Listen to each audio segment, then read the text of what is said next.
What is stress? Worry and stress are closely interrelated. They are like parent and child. One cannot exist without the other. What works for one works for the other as well. However, given River, the master asked him, "Who are you?"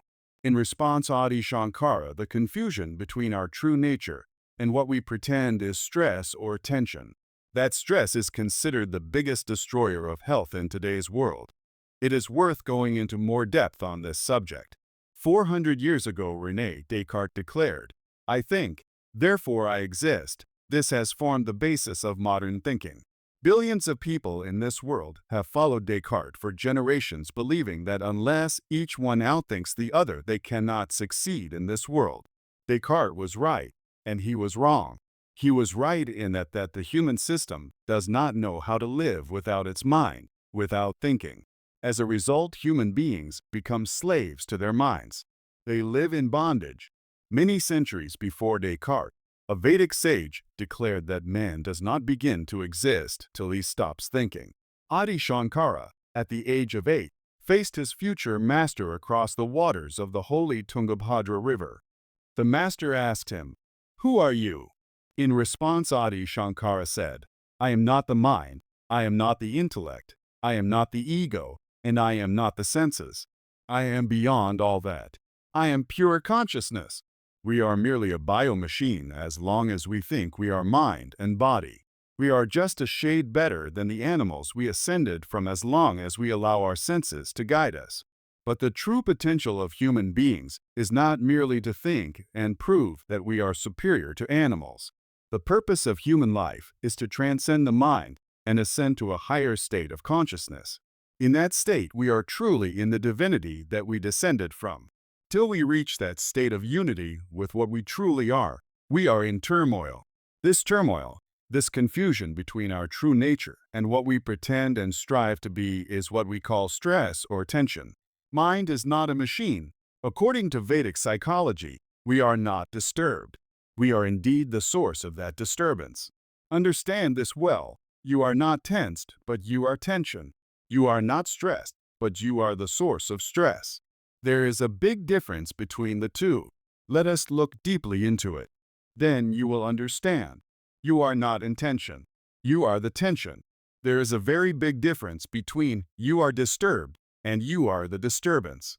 A group of reputed and experienced scientists, after doing research for many years, have now come up to say this. They say, we cannot make man responsible for his actions unless we teach him how to manage his emotions by managing what is happening inside him. Whatever the Vedic scriptures said 5,000 years ago is the same thing that the modern scientists are saying now. These scriptures also provide the solution and answer for this age-old problem. They can bridge the gap between the Western psychology and the Vedic psychology. Western psychology continuously gives us the hope that we can be brought back to normalcy, retaining I as I. For example, if we are feeling hot in this room, we can fix the air conditioning and make it cool to be comfortable. But we forget an important factor. The moment we bring air conditioning into this room, we need to maintain it. That brings additional tension. That brings additional problems. Now we need electricity. We need to pay the bills, and for all these facilities we need money. When you go out to work, you no longer enjoy this room. The room and its air conditioning exist, but you are elsewhere working to pay the bills for the air conditioner. We forget an important factor. You as you are is a disease. The concept of mind, according to Western psychology, is a machine. According to Vedic psychology, it is a process. Mind is not a machine, but a process. It is constantly happening. The word manas, which is the Sanskrit word for mind, means a constant happening, something that is not passive and dead, but something that is dynamic and alive. Western psychology insists on this one idea that the mind is a biomechanical machine. We all believe unconsciously that mind is matter, a thing or a machine. That is why constantly we connect all the past happenings of the mind as a chain, and start believing our mind is a solid thing, connecting the unconnected. You are not intention. You are the tension. Let me give you an example. The low mood that you experienced 10 years ago, the low mood that you experienced 9 years ago, the low mood that you experienced 8 years ago, the low mood that you experienced 7 years ago, and the low mood that you experienced yesterday are completely unconnected and independent incidents. All these happened for different purposes, different reasons, at different times and situations. You connect all these unconnected incidents and say, my life itself is a depression. The low mood that you experienced years ago, months ago, weeks ago, or days ago are all unconnected and independent incidents. 15 years ago, you would have felt the low mood and felt depressed because your toys were lost. 9 years ago, you would have felt depressed because your girlfriend was lost. Few years ago, you would have felt depressed or disturbed because your son was not listening to you. The reasons were different, situations were different, and the causes were totally different. However, when you connect all these low moods and decide, my life is full of depression, you have created hell for yourself. The moment you start believing that your life is depressed, your life indeed becomes depression. Please understand that it is only what you believe to be your past that you will reproduce in the future. We all know that we can't fly from our past experience. How can we believe that we can start flying from tomorrow onwards? No, we can't. Whatever we believe to be our past, only that we will believe can be our future. So once we start believing that our past was filled with depression, we have created the unconscious faith that our future will also be depression. When we believe that the mind is just a thing, a biomachine, we have created hell for ourselves. Fortunately for us, the mind is not a thing. There is hope. The truth is that mind is not a thing as we all have been taught. It is a process. It is not a noun but a verb. When we believe the mind is a thing, we create problems that do not exist. A small story. A man goes to a psychiatric doctor and says, "Doctor, my life is full of problems." The doctor says, "Everybody's life is a problem. Don't worry. Every week we will have 3 sessions and you will be charged $100. The man says, "Doctor, 3 sessions per week each at $100 will solve your problem." What about my problem? Understand, the moment we start believing that the mind is only a machine, we become helpless. No psychiatrist can help. No psychoanalyst can help. No other method can help, because the basic belief is wrong. The moment we bring a wrong belief, whatever is built on that has to go wrong. It cannot be the truth. We need to understand the basic truth that the mind is a process. We are not intention, but we are tension. Identity gap. The identity that you project to the outer world is called ahankar. The identity that you believe as you internally is called mamakar. Again and again, Vedic psychology says that you are beyond these two. You are not just these two. According to Western psychology, you are just these two. That is why so much of work is done to protect your identity. So much of attention and energy is given to hold on to your identity. The reality, the real you, is much more than these two identities. You are beyond these two identities. Above all, you need to understand that your mind is not a machine. It is not connected as you think. Because you do not experience the gap between two thoughts, you start believing it is connected. You go on repeating that you are disturbed and tense. No, you are not disturbed.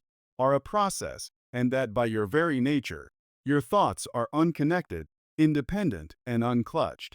Understand, by very nature, what you think as your identity is not required for you to. You are a disturbance. You need to understand the basic root where the problem starts, where the problem is created. The first basic root is you believing yourself to be a shaft or a thing. You are not a thing. Your idea about pleasure, your idea about pain, your idea about life, everything is built on that one lie, that you are a thing. Mind is a process. You need to understand this one truth. You are a process, and that by your very nature, your thoughts are unconnected, independent, and unclutched. Understand, by very nature, what you think as your identity is not required for you to run your life. You may say, "No, if I am unclutched, unconnected. How will I plan for my future? How will I think of tomorrow? I have deadlines, project plans, so many things. How will I work? How will I submit my projects? How will I run my day-to-day life? These are big questions that haunt you. Understand this one example. When you are driving, do you plan every step? Do you plan how much you need to press the accelerator, when you need to press the brake, when you need to turn right, turn left?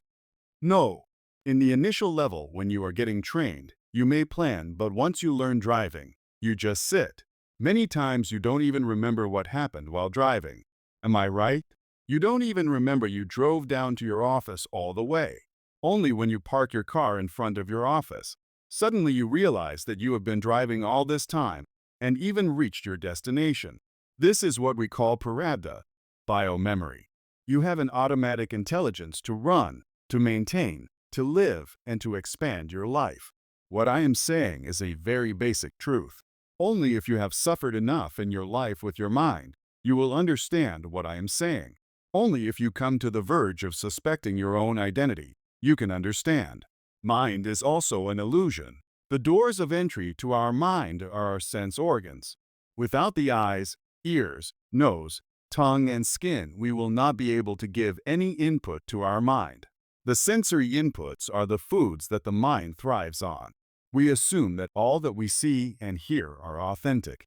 We believe that the sights we see and the dialogues we hear are the way that things happened.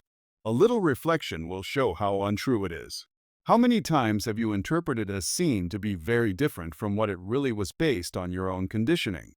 For instance, the moment you see a man and woman in close proximity interacting emotionally with one another, perhaps hugging, you immediately jump to the conclusion that they are lovers. They could be friends, brother and sister, father and daughter, or mother and son. It is the conditioning that we carry in us that drives us to interpretations of what we perceive through our senses. That is why I say that we first decide on the judgment and then collect the evidence to support the judgment we have already made. We have made the judgment already. All we need is a few bits of data to support that conviction. That's all. It is as if our mind is a projector. We have a number of slides we have gathered along the path of our life, some even from our past births. These slides are the projections with which we live our lives. Each time the slide is repeated, it gets more powerful. The first few times it may have to be shown for several minutes for it to impact us. As the samskara gets engraved deeper into our mind, all that is needed over time is having a quick glimpse, and our mood changes, and we decide based on that samskara. Molecular biology experiments have revealed a startling truth that each time we experience a powerful emotion, like anger for instance, new cellular transmitters and receptors for anger get activated in our body-mind system, not merely in the brain, but everywhere in the body. The first few times the emotion happens in the system, it may be a brief drizzle. Once more and more cellular structures get built for this emotion. The drizzle turns into a shower, then into a storm, and finally into a tsunami. A man was stopped by a policeman on the highway for speeding. When the policeman questioned the man, he angrily replied that he was not speeding. The policeman said he noted his speed at 70 miles per hour when the speed limit was 50 miles per hour. The man screamed that the policeman was lying. Now the policeman reached out for his pistol. Just then, the man's wife leaned over and rolled down the window. "Officer, don't argue with my husband when he has been drinking. He can become dangerous." All these incidents of road rage and other acts of passion and violence do not happen at one particular instant. The conditioning gets deeper and stronger at the cellular level. It is like cancer. Just like the malignant cells grow and kill, scientists have now discovered that emotional receptors multiply, allowing emotions to flood us with no control from our part. In simple terms, these emotions take over our behavior. To think that we control our mind and we decide what we do is the biggest illusion we carry in our lives. This is the Maya that drives us.